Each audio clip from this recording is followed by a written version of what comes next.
Some events leave a deep mark on history, but none on the land.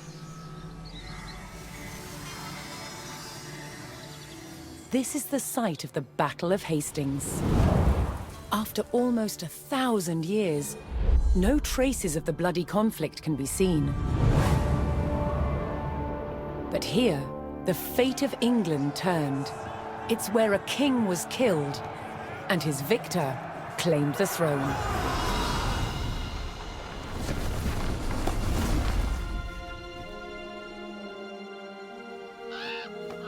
October 14th, 1066. We know what happened here on this day, thanks to this. The Bayeux Tapestry. A carefully preserved, illustrated record of events. It shows the main players.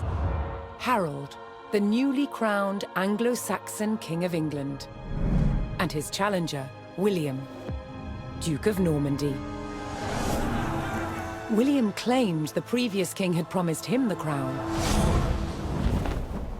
So, he assembled an army and prepared to sail to England to fight King Harold for the throne. But a storm thwarted his plans. Meanwhile, Harold discovered that a Viking invasion had landed in the north. Another threat to his crown.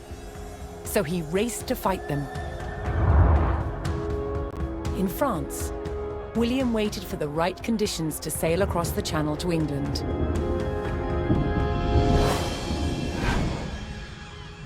The weather cleared.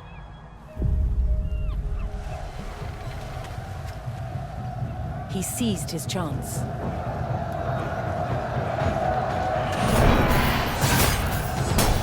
250 miles north, Harold had defeated the Vikings. Now, hearing of William's arrival, his army sped south. At 9 o'clock in the morning, on this hill, William's Norman army were ready to do battle with Harold's Anglo-Saxon men. The stage was set, and up for grabs, England itself.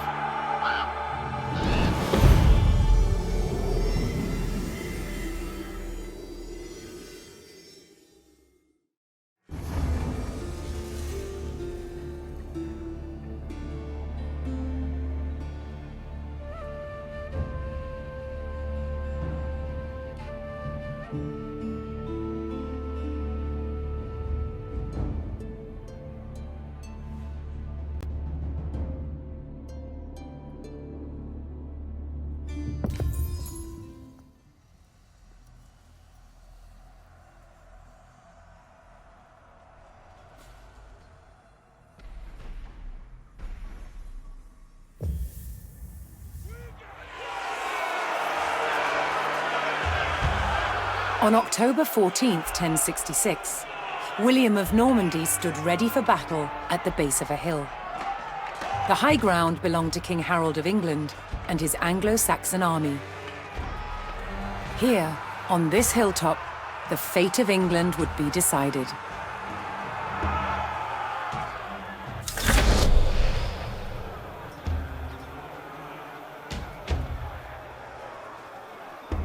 Obéir, c'est vertu. Donnez-moi. Auditez. Je cours, William's Norman army made the first charge, launching a direct assault on the shield wall.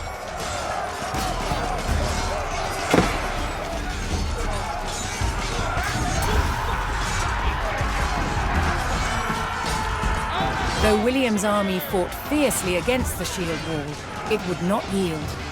As one man fell, another took his place. Overlapping shields in tight formation made for a near impenetrable barrier. Realizing his army could not break the shield wall, William called for a retreat.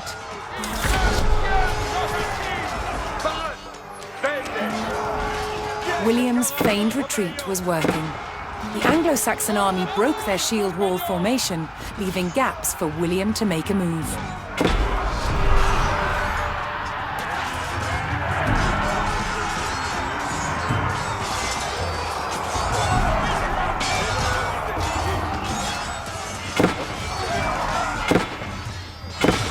With Harold's men no longer in shield wall formation, William could pick them off as they charged.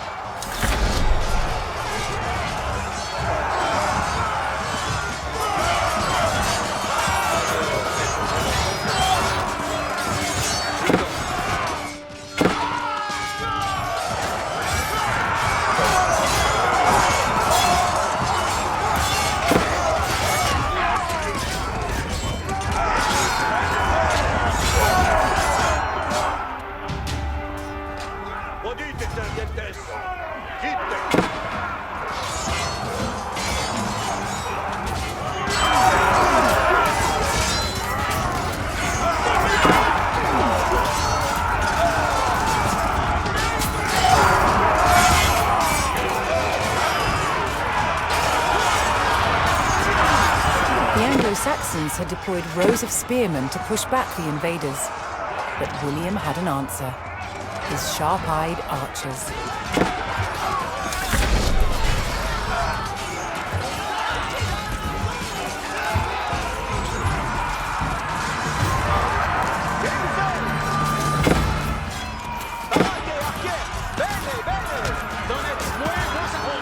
More Norman men-at-arms reinforced William's army.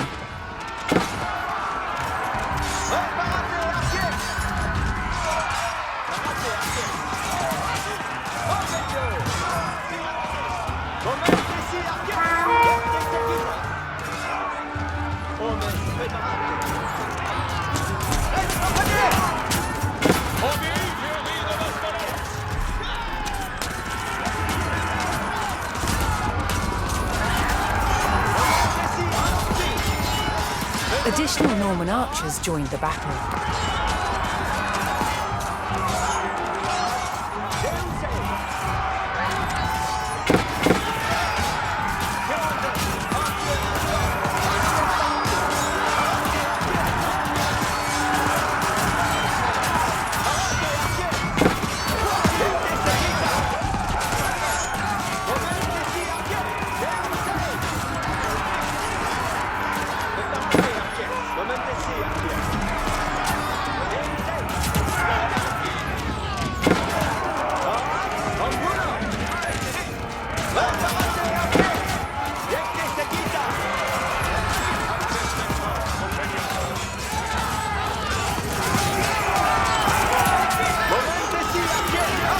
Anglo-Saxon archers joined the fray, and the Normans' deadly cavalry ready to charge.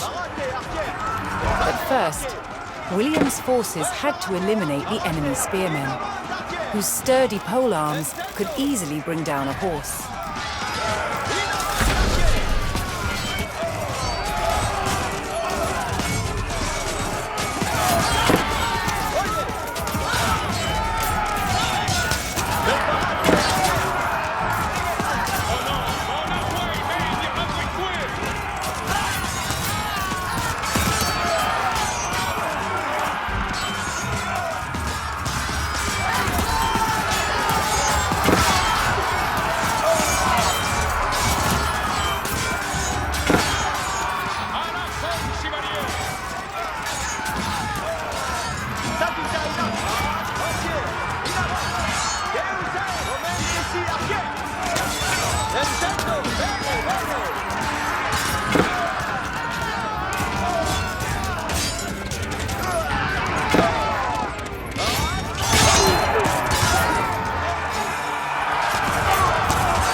With the threat of spearmen cleared from the field, William's cavalry was free to charge at the Anglo-Saxon archers.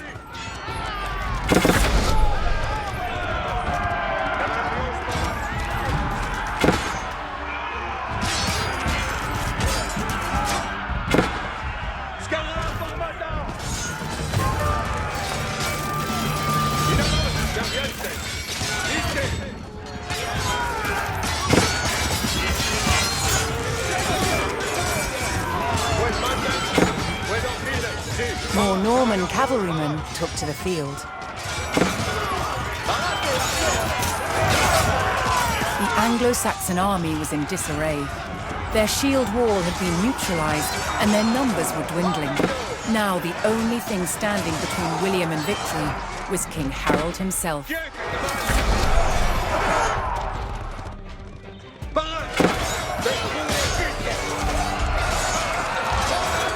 The last of Harold's men encircled their king, prepared to lay down their lives to save his.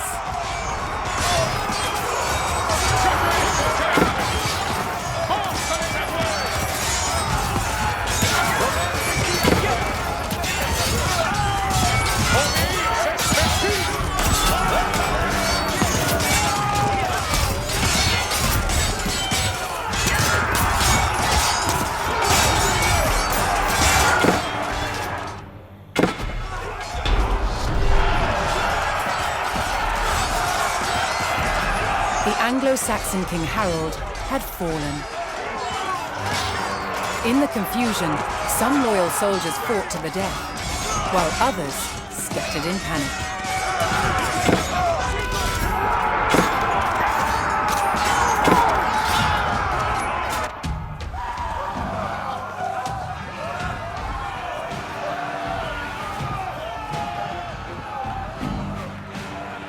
Leaderless and defeated, the last of the Anglo-Saxon army fled for their lives.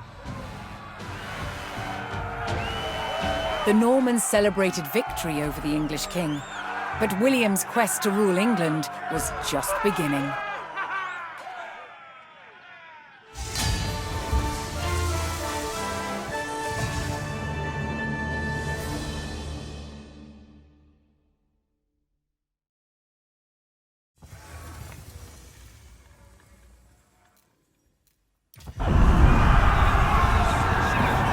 At the Battle of Hastings, the death of one man changed the course of history. The Anglo-Saxon King Harold was killed here, on England's south coast. His army defeated by William of Normandy. Anglo-Saxon rule was over forever.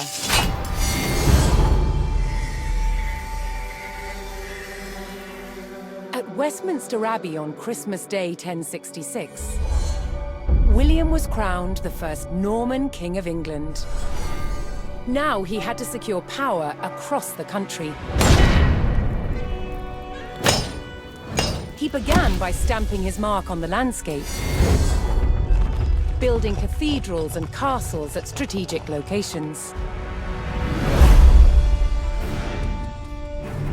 Nothing like them had been seen in England before. They reminded the Anglo-Saxon population exactly who was in charge. But not all were content with living under Norman rule. Anglo-Saxon revolts broke out across the country. King William acted quickly to crush these rebellions. But there was one region where dissent was spiraling out of control: the north of England. In 1069, a group of lords from Northumbria formed an alliance with Viking invaders. Together they approached Norman-held York, a large city with an important cathedral, still protected by ancient Roman walls.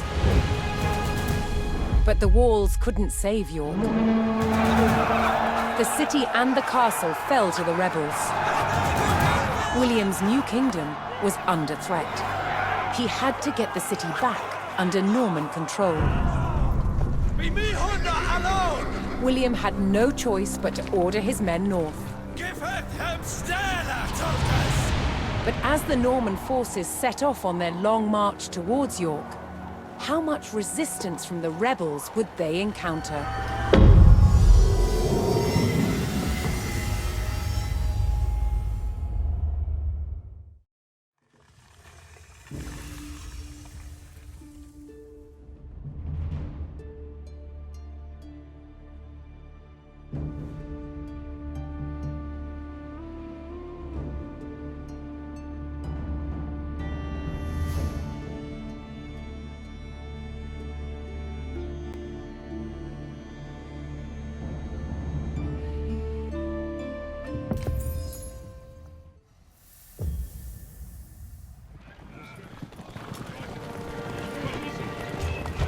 William the Conqueror marched north, with his army of Normans determined to take back the rebel-held city of York.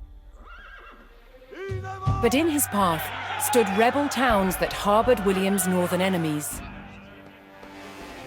He would take the towns back by force. Accesspets vos, compagnon. Bene. Obéir, c'est vertu. Quid ordines? Parat.